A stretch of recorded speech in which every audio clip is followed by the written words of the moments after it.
4 solutions pour sauver le milieu de terrain du Barcelona. Après la blessure de De Jong, Lionel Messi fixe les conditions pour un éventuel retour au Barcelona. Le club continue de suivre Armando González comme successeur potentiel de Lewandowski. Et l'entraîneur du Newcastle a également donné son avis sur le match à venir face au Barcelona en Ligue des Champions. Avant de continuer, n'hésitez pas à liker la vidéo et à partager votre avis dans les commentaires sur le duel contre Newcastle. Et si vous êtes fan du FC Barcelona, abonnez-vous pour ne rien manquer des dernières nouvelles. La blessure de Frenkie de Jong constitue un véritable coup dur pour le Barcelona, survenant à un moment où aucun faux pas n'était tolérable par les supporters. Alors que l'équipe célébrait le retour en tête de la Liga et renforçait sa confiance, le moteur néerlandais s'est blessé lors de l'entraînement du jeudi. Et il ne s'agit pas d'une simple blessure, mais d'un véritable séisme tactique qui menace la stabilité de l'équipe dirigée par l'Allemand Hansi Flick. À l'approche d'une semaine décisive avec un affrontement en Liga contre Villarreal, les demi-finales de la Copa del Rey face à l'Atlético de Madrid et enfin un retour en Ligue des Champions. Face à cette situation, Flick doit puiser dans ses solutions d'urgence pour maintenir l'équilibre au milieu de terrain et éviter que les systèmes offensifs et défensifs ne s'effondrent. Et voici 4 options tactiques que le staff du Barcelona pourrait envisager pour surmonter cette épreuve. Marc Casado, la solution sécurisée pour combler le vide défensif, est considéré par Flick comme le soldat silencieux de l'effectif. Et malgré son jeune âge, il fait preuve d'une maturité impressionnante, excelle dans la récupération du ballon, le placement défensif derrière les attaquants et la fermeture des espaces laissés par les latéraux et ailiers en phase offensive, offrant ainsi une protection solide devant la surface et permettant aux autres milieux de terrain de se concentrer davantage sur l'offensive sans craindre les transitions rapides adverses. Marc Bernal, le jeune talent attendu par les supporters, représente pour beaucoup un successeur légitime à Sergio Busquets. Et malgré sa jeunesse, il possède une vision du jeu exceptionnelle ainsi qu'une capacité remarquable à sortir le ballon sous pression avec un seul toucher. Et miser sur lui dans cette période délicate est un risque calculé qui pourrait néanmoins créer un nouveau noyau au milieu de terrain pour les années à venir, tout en apportant la fluidité nécessaire pour connecter défense et attaque, rôle que De Jong maîtrisait parfaitement. Eric Garcia, le joker pouvant devenir pivot défensif d'urgence, a toujours été la solution rapide pour compenser un déséquilibre défensif. Et bien que central de formation, sa technique et sa précision dans les passes le rendent crédible comme milieu défensif. Et il possède l'expérience nécessaire pour gérer la pression des grands matchs, un atout indispensable pour un duel exigeant comme celui à venir contre l'Atlético de Madrid, où il faudra contrôler le rythme et empêcher l'adversaire de dominer le milieu.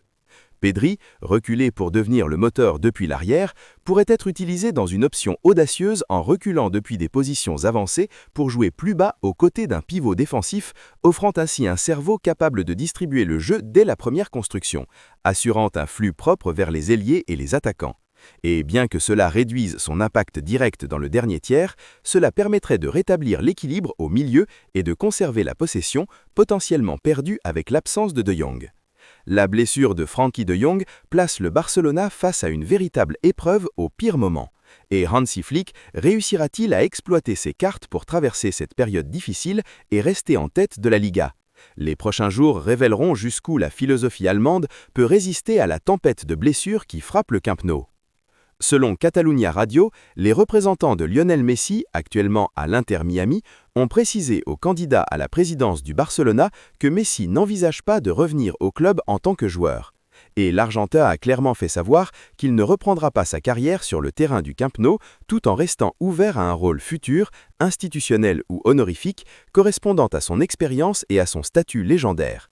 Ces déclarations intervenant après de nombreuses spéculations sur son avenir, notamment suite aux promesses de candidats comme Joan Laporta et Victor Font concernant un possible retour symbolique. Le club catalan observe également attentivement Armando González, jeune attaquant de 22 ans de Chivas Guadalajara, surnommé la Hormiga, au cas où Lewandowski quitterait le club l'été prochain. Et après un début impressionnant avec la sélection mexicaine, lors de la victoire 4-0 contre l'Islande, où il a marqué un but instinctif et offert une passe décisive, son ambition et sa performance ont suscité un grand intérêt en Europe, au point qu'il a récemment refusé une offre de 20 millions de dollars du CSKA Moscou, préférant continuer avec Chivas pour se préparer au mondial. Son talent et ses buts font de lui une cible de choix pour le Barcelona.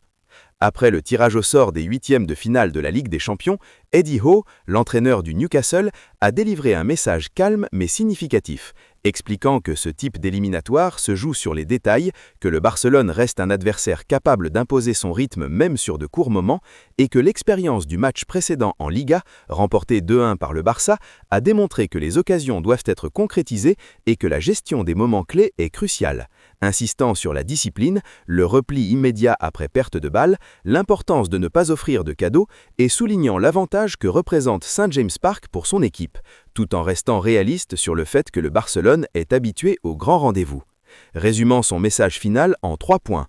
Apprendre du 2-1, être efficace et se concentrer sur les détails comme le positionnement et les secondes balles.